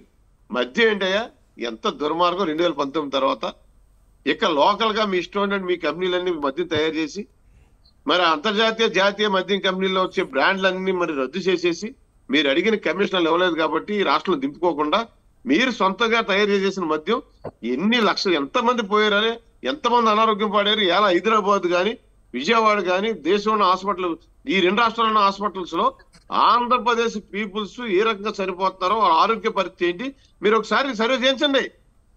మా దగ్గర ఉన్న అవసరం డిబేట్ పెడితే సరదాగా ఓపెన్ డిబేట్ పెట్టండి. స్వతంత్ర టీవీ వరకు పెడితే అటు వైఎస్ఆర్సీపీ వాళ్ళు వస్తారు, మా వాళ్ళు వస్తారు, సైంటిస్టులు తీసుకురండి, డాక్టర్లు పెట్టండి. నిజంగా ఈ మద్యం వల్ల ఈ ఆంధ్రప్రదేశ్ ప్రజలు ఎంతమంది సర్వనాశనం అయిపోయి, ఎన్ని కుటుంబాలు పాడైపోయి, ఎంతమంది ఆరోగ్యం పాడైపోయింది, ఎన్ని ఇల్లులు గుల్లలు అయిపోయి హాస్పిటల్ వైద్యం చేయించుకోలేక. ఇవన్నీ తీసుకురావాలి. ఇవన్నీ కూడా తెలుసుకున్నప్పుడు అది ఆంధ్రప్రదేశ్ అత్యంత దుర్మార్గమైన పరిపాలనలోకి వెళ్ళిపోయింది, అత్యంత ప్రమాదకర పరిస్థితిలోకి వెళ్ళిపోయింది. ఈ ఆంధ్రప్రదేశ్ ప్రజలు ఏం చేయాలో అర్థం కాని పరిస్థితిలోకి వెళ్ళిపోయింది. రాబోయే రోజుల్లో మే 13వ తారీఖు, జూన్ 4వ తారీఖు అందరికీ, ప్రజలందరికీ ఒక స్వతంత్రం వస్తుంది. ఆ రోజు అందరూ కలిసి మాట్లాడుకుందాం. మీరు ఏదన్నా ఉంటే కూడా అవినీతి కేసులు ఎన్నాళ్ళ నుంచండి, వాయిదాలు అడగడం ఎన్నాళ్ళ నుంచి? నిజంగా కూడా నువ్వు జగన్మోహన్ రెడ్డి అనే కాదు, ప్రజాస్వామ్యంలో ఉన్న ప్రజల పరిపాలన చేసి ప్రతి ఒక్కరు కూడా నిజంగా వాళ్ళ మీద ఉన్న కేసుల్ని వాళ్ళ నిజాయితీతో ఈ కేసుని పూర్వపరాలు ఇలా చేయండి, లేదా నేను నిజాయితీ నిరూపించుకోండి అని చెప్పేసి అడిగిద్దాము ప్రతి ఒక్కరికి ఉండాలి. అవి ఉన్నప్పుడే చంద్రబాబు గారు అన్నారు, క్యాష్ చేయమన్నారు. ఆ కేసు తప్పుడు కేసు, జగన్మోహన్ రెడ్డి ఆయన జైల్లో ఉన్నాడు కాబట్టి నన్ను కూడా జైల్లో పెట్టి జైల్లో ఉన్నాడని చెప్పడం కోసం ఈ కేసు పెడుతున్నాడు. ఇది కేసు తప్పు, అది ప్లస్ దీనికి గవర్నర్ అనే ఆమోదం కూడా లేదు అని వాదించాడు ఆయన. కోర్టుల విషయంలో మనం ఏంటంటే కోర్టులో ఉన్న విషయాన్ని మనం పదే ఏదో మాట్లాడతాం కాబట్టి హనుమంత్ రెడ్డి గారు మాట్లాడినప్పుడు నేను అసలు మీరు ఒకసారి రిక్వెస్ట్ చేశారు, నేను ఆగిపోయాను. కోర్టులో ఉన్న కేసుని మనం మాట్లాడడానికి కొన్ని ఇబ్బందులు ఉంటాయి కోర్టు కోసం మాట్లాడుకున్నప్పుడు. కానీ ప్రజా జీవితంలో ప్రజాస్వామ్యంలో మాట్లాడుకున్నప్పుడు జగన్మోహన్ రెడ్డి గారి మీద ఎంతైనా మాట్లాడుకునే అవకాశం ఉంది. అవినీతి మీద ఆయన అవినీతి పునాదులను కాకుండా పార్టీ వైసీపీ పార్టీ ఇవాళ ఎన్ని సంవత్సరాన్ని ఎన్ని వేల కోట్లని మైనింగ్ దోపిడీ, మద్యం దోపిడీ, మరి దోపిడీ ఏంటంటే పేపర్లో జగతి పబ్లికేషన్ లో భారతీయ సిమెంట్స్ ఎన్ని కూడా ఎన్ని ప్రజాస్వామ్యంలో ఇవన్నీ తిరిగి వస్తున్న బాధ్యత ఉంది. అది ముఖ్యమంత్రి గారు చేశారు, ప్రతిపక్ష నాయకులు చేశారు. ఈ రాష్ట్ర ప్రజల్ని, ప్రజల ఆస్తుల్ని, ప్రజల ఆరోగ్యాన్ని కూడా చూసి కోటేశ్వరరావు గారితో మాట్లాడారు. కోటేశ్వరరావు గారు, సో అధికార పార్టీ ప్రతిపక్ష పార్టీలు చేస్తున్నటువంటి విమర్శలు అంటే ఒకరి విషయంలో తప్పు కాంది ఇంకొకరి విషయంలో తప్పు అవుతున్నటువంటి పరిస్థితిగా వారు చెప్తున్నటువంటి సిచ్యువేషన్, పొలిటికల్గా దీన్ని ఎలా చూడాలంటారు? ఇప్పుడు హనుమంత్ రెడ్డి గారు నన్ను విషయాలు తెలుసుకోమన్నారు, నాకు మంచి సలహా ఇచ్చారు ఆయన, సంతోషం. నేను కోడికత్తి శ్రీను కేసు విషయంలో నేను చెప్పింది ఏంటంటే దీనిలో కుట్ర కోణం లేదు అని చెప్పేసి ఎన్ఐఏ దర్యాప్తు చేసి చెప్పింది. ఆ దాడి చేసినందుకు గాను అతనికి ఏమి శిక్ష విధిస్తారు ఏమిటనేటువంటిది కోర్టుకు సంబంధించినటువంటి అంశం. దాని మీద వచ్చినటువంటి ఆరోపణలు ఏమిటి? కోడికత్తి శ్రీని కొంతమంది కుట్ర చేసి తన మీద దాడి చేయించారని కదా ఎలిగేషన్. అటువంటి కుట్ర కోణం ఏమీ లేదు అని చెప్పేసి ఎన్ఐఏ నివేదిక ఇచ్చింది అని చెప్పాను. అది వాస్తవంగా కాదా అనేటువంటిది హనుమంత్ రెడ్డి గారు తెలుసుకోవాలి. ఒకటి, జగన్మోహన్ రెడ్డి గారు ఎందుకు ఆయుధాలకు హాజరు కాలేదు అనేటువంటి విషయం మరి జగన్మోహన్ రెడ్డి గారు మన హనుమంత్ రెడ్డి గారు తెలుసుకొని చెప్పాలి. ఎందుకంటే ఒక్క నిమిషం కోటేశ్వరరావు, మీకే క్వశ్చన్. జగన్మోహన్ రెడ్డి గారు వాయిదాలకు హాజరు కాకపోయినా తన లాయర్లతో నేను హాజరు కాకపోయినా నా లాయర్ హాజరవుతారు, ఈ కేసుల గురించి ఎక్కడా వాయిదాలు వేయమని కోరలేదు. ఈ విషయాన్ని మీరు తెలుసుకోవాలా? ఇలాంటివి వినండి. మీరు మేధావులుగా వచ్చి కొంతమంది ఏం మాట్లాడుతుంటారంటే జగన్మోహన్ రెడ్డి గారు ఏదో తప్పు చేసినట్టుగా, జగన్మోహన్ రెడ్డి గారు ఏదో కోర్టుకు హాజరు కాకుంటే ఆ కేసు అంతా వీగిపోయినట్టుగా మాట్లాడడం తప్పు అంటున్నా. ఆ కోర్టులో ఏదైతే జడ్జీలు ఈ కోర్టులో నేను హాజరు కాలేనని చెబితే ఆ కేసు జరుగుతూ ఉంటుంది, ఆ కేసు ఎక్కడికి వెళ్ళిపోదు. 5 సంవత్సరాలు ఆ కేసు జరగకుండా ఆ కేసులో ఏదైతే దర్యాప్తు జరుగుతుందో, కేసులు విచారణ జరుగుతుందో ఆ విచారణలన్నీ జరుగుతున్నాయనే విషయం మీ ద్వారా తెలియజేయాలనుకుంటున్నా. ఆ విషయం మీకు తెలియజేయాలనుకుంటున్నాను. కానీ మీరేమంటున్నారంటే జగన్మోహన్ రెడ్డి గారు ఎందుకు హాజరు కాలేదు? జగన్మోహన్ రెడ్డి గారు ప్రజా జీవితంలో ఉన్నారు, ముఖ్యమంత్రిగా పనిచేస్తున్నారు కాబట్టి అక్కడికి వచ్చినప్పుడు ఆ సమయము ఆ టైం అంతా వేస్ట్ అవుతుంది, నా తరపున నా లాయర్ వస్తారని చెప్పారు. ఆ విషయం మీరు తెలుసుకోవాలా? హనుమంత్ రెడ్డి గారు ప్లీజ్ వారిని మాట్లాడండి ప్లీజ్. బాధ కలిగింది అంటున్నా. yes సమాధానం చెప్తారు వారు. yes మాట్లాడనివ్వాలి. విశ్లేషకుల ప్లీజ్ హనుమంత్ రెడ్డి గారు ఒక్క నిమిషం. కోటేశ్వరరావు గారు ఒక్క నిమిషం, నేను మాట్లాడతాను. హనుమంత్ రెడ్డి గారు హనుమంత్ రెడ్డి గారు ఒక్క నిమిషం, ఒక్క మాట.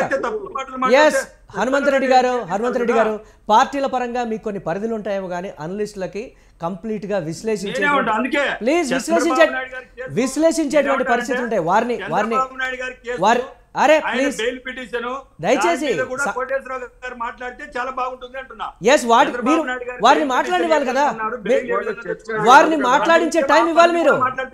హనుమంత్ రెడ్డి గారు ప్లీజ్ దయచేసి వారిని మాట్లాడివ్వాలి. వారిని మాట్లాడిస్తే అన్ని నిమిషాలు మాట్లాడతారు.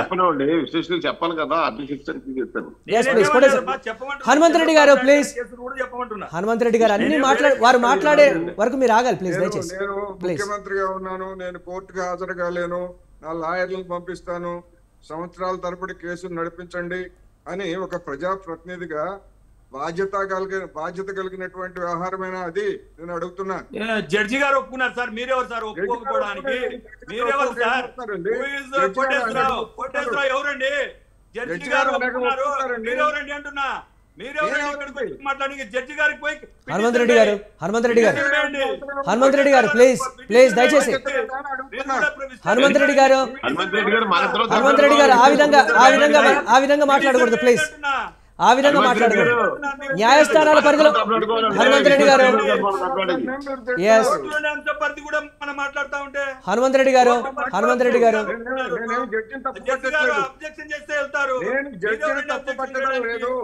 నేను జడ్జిని తప్పు పట్టట్లేదు.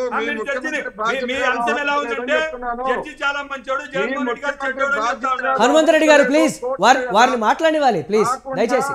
రాకుండా కోర్టుకు రాకుండా అవాయిడ్ చేయడం ద్వారా ఒక నిరపరాధిని వారిని మాట్లాడివ్వండి. హనుమంత్ రెడ్డి గారు దయచేసి కారకుడయ్యారు అని చెప్తున్నాను నేను.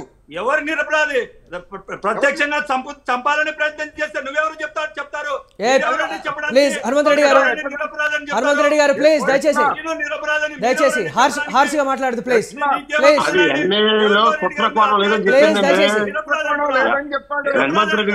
హనుమంత్ రెడ్డి గారు అది కుట్రకోణం లేదని చెప్పారు. నాగేశ్వరరావు గారు మీరు ఆగండి. నాగేశ్వరరావు గారు ప్లీజ్ దయచేసి. జగన్మోహన్ రెడ్డి గారు మీరు దాడి చేస్తే అతన్ని నిరపరాధని ఎలా మాట్లాడతారండి మీరు? నాకు అర్థం కాలేదు. ఏం హక్కులు ఉన్నాయని మాట్లాడుతున్నారు?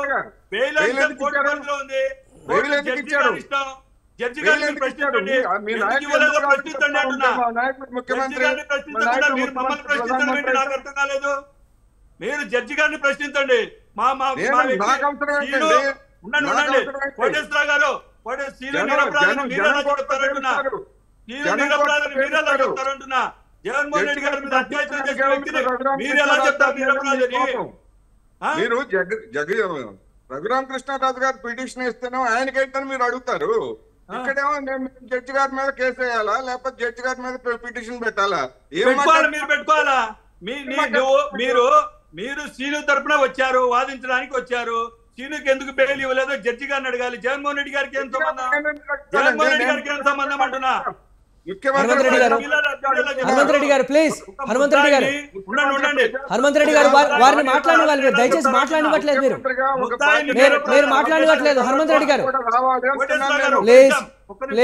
ప్లీజ్ ముద్దాయిని సీను అనే ఒక ముద్దాయిని జగన్మోహన్ రెడ్డి గారి మీద ప్రతిపక్ష నేత మీద అత్యాచారం చేసిన వ్యక్తిని నిరపరాధని మీరు ఎలా చెప్తారు అంటున్నా. ఎవరండి మీరు నిరపరాధని చెప్పడానికి? అంత పెద్ద నేరం లేదా? అంత పెద్ద నేరం చెప్తారు అంటున్నా. కోర్టు తేల్చాలి. కోర్టు తేల్చిన తర్వాత మాట్లాడండి. కోర్టులోని అంశం గురించి మీరు నిరపరాధని ఎలా చెప్తారు? హనుమంత్ రెడ్డి గారు ప్లీజ్ వారిని మాట్లాడాలి ప్లీజ్. మీరు చేయాల్సిన అవసరం లేదు. హనుమంత్ రెడ్డి గారు చెప్తారు. జడ్జి గారు చెప్పేది ఏంటండి? జడ్జి గారు మీరెవరండి? జడ్జి గారు రమ్మంటే వస్తారు. జడ్జి గారు రమ్మంటే వస్తారండి. జడ్జి గారు రమ్మంటే వస్తారు.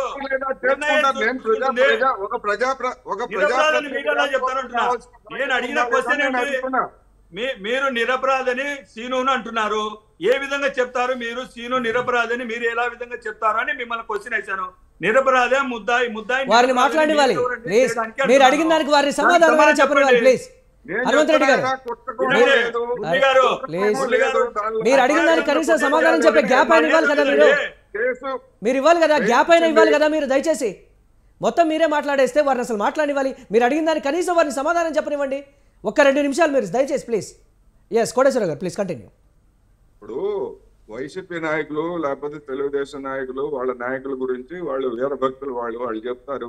వాళ్ళు చెప్పింది వాళ్ళు నందంటే నంది, పంది అంటే పంది అనాలి, అంతే తప్ప మరొకటి కాదు.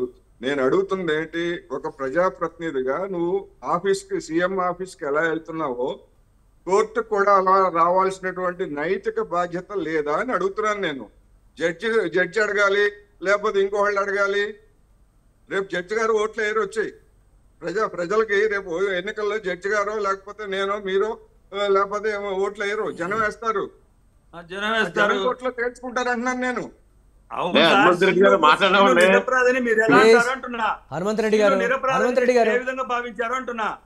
గారు అనే వ్యక్తి దాడి మీరు అడిగిన దానికి సమాధానం చెప్పని వాళ్ళు కదా, దానికి సమాధానం చెప్పండి. అదే చెప్తున్నారు కదా మరి, మీరు మాట్లాడి వాళ్ళు దయచేసి మురళి గారు హనుమంత్ రెడ్డి గారు మాట్లాడి వాళ్ళు ఒక 2-3 నిమిషాలు మాట్లాడితేనే కదా తెలిసేది. నాగేశ్వరరావు గారు ఒక నిమిషం దయచేసి, ఒక నిమిషం నాగేశ్వరరావు గారు, నాగేశ్వరరావు గారు ప్లీజ్ మీరు ఒక నిమిషం ఆగాలి, మీరు ఒక నిమిషం. హనుమంత్ రెడ్డి గారు నేను ఒక నిమిషం దయచేసి నేను చెప్తాను. ఒక నిమిషం కోటేశ్వరరావు గారు ఒక నిమిషం, కోటేశ్వరరావు గారు ఎస్ మాట్లాడతాను. నేను ఒక్క నిమిషం హనుమంత్ రెడ్డి గారితో మాట్లాడాక నేను మీతో మాట్లాడతాను. హనుమంత్ రెడ్డి గారు, ప్రతిపక్షాలు ఆరోపిస్తున్నట్లుగా నిజంగా అధికార పార్టీ నేతలు ఎవరిని మాట్లాడనివ్వరు అనే రీతిలో దయచేసి మాత్రం ప్రవర్తించద్దు. ఎందుకంటే ఎన్నికలు సమీపిస్తున్నాయి, ప్రజలు ఈ డిబేట్ని చూస్తున్నారు. మీరు అడిగిన దానికి కనీసం వారిని సమాధానం చెప్పే గ్యాప్ అయినా మీరు ఇవ్వనివ్వాలి. వారు విశ్లేషకులు, విశ్లేషణలో భాగంగా చెప్తూ ఉంటారు. దయచేసి ప్లీజ్ మీరు ఒక 3-4 నిమిషాలు దయచేసి సైలెంట్గా ఉంటే వారు మాట్లాడతారు ప్లీజ్. ఎస్ కోటేశ్వరరావు గారు ప్లీజ్ కంటిన్యూ. అతను నిరపరాధి అని నేను నమ్ముతాను, అందుకనే నేను నిరపరాధి అన్నాను. కోర్టు ఏం తెలుస్తుంది ఏంటనే తర్వాత సంగతి. ఇక్కడ పాయింట్ ఏంటంటే చంద్రబాబు నాయుడు గారి మీద కేసు నమోదు కాగానే నేరస్తుడు, దొంగ ఇలాంటి మాటలన్నీ మాట్లాడుతున్నారు. అదే విధంగా జగన్మోహన్ రెడ్డి గారి మీద కేసులు ఉన్నంత మాత్రాన దొంగ అని తెలుగుదేశం వాళ్ళు కూడా మాట్లాడారు. కరెక్టా అది? ఎందుకు మాట్లాడారు? కేసులు నమోదైనంత మాత్రానే శిక్ష పడకుండానే దొంగలు అయిపోతాడా చంద్రబాబు నాయుడును జగన్మోహన్ రెడ్డి గారు? సాంకేతికంగా కాదు కదా. అతను నిరపరాధని నేను నమ్ముతున్నాను, నా అభిప్రాయం అది. కాకపోతే రేపు కోర్టులో మీరు ఇచ్చేటువంటి జగన్మోహన్ రెడ్డి గారు ఇచ్చేటువంటి సాక్ష్యాన్ని బట్టి లేకపోతే ఇంకో దాన్ని బట్టి కోర్టు నిర్ణయిస్తుంది. నిర్ణయించినవ్వండి, నాకేం అభ్యంతరం లేదు. నేను అడుగుతున్నది ఒకటే, జగన్మోహన్ రెడ్డి గారు సీఎం ఆఫీస్కి వెళ్ళినట్టుగా రోజు మీట నొక్కినట్టుగా కోర్టుకి ఎందుకు హాజరు కావట్లేదు? ఆ బాధ్యత నైతిక బాధ్యత లేదా అని అడుగుతున్నాను నేను. నాకు అది చెప్పండి చాలు. జడ్జి అడుగుతారు, ఇంకోళ్ళు అడుగుతారు. జడ్జి అడిగే సంగతి నాకు తెలీదా మాత్రం? అది తెలుసు నాకు. మీకు తెలియదు ఏంటంటే జగన్మోహన్ రెడ్డి గారి మీద అత్యాయత్నం చేసిన వ్యక్తిని మీరు నిరపరాధని మీరు భావిస్తా ఉన్నారంటే మీ యొక్క వ్యక్తిత్వం తెలిసిపోతా ఉంది. ఇంకా మనం ఏం ఆలోచన చేయాల్సిన అవసరం లేదు. జగన్మోహన్ రెడ్డి గారి మీద ఉండండి ఎయిర్పోర్ట్ లో అక్కడికి సూది కూడా తీసుకుపోలేని చోటికి కత్తి తీసుకొని పోయి, కోడి కత్తి తీసుకొని అత్యాయత్నం చేస్తే జగన్మోహన్ రెడ్డి గారు కోర్టుకు వెళ్ళి హనుమంత్ రెడ్డి గారు చూటుగా ప్రశ్నిస్తారు. ముఖ్యమంత్రిగా ఉండి ఆయన మీద హత్య ప్రయత్నం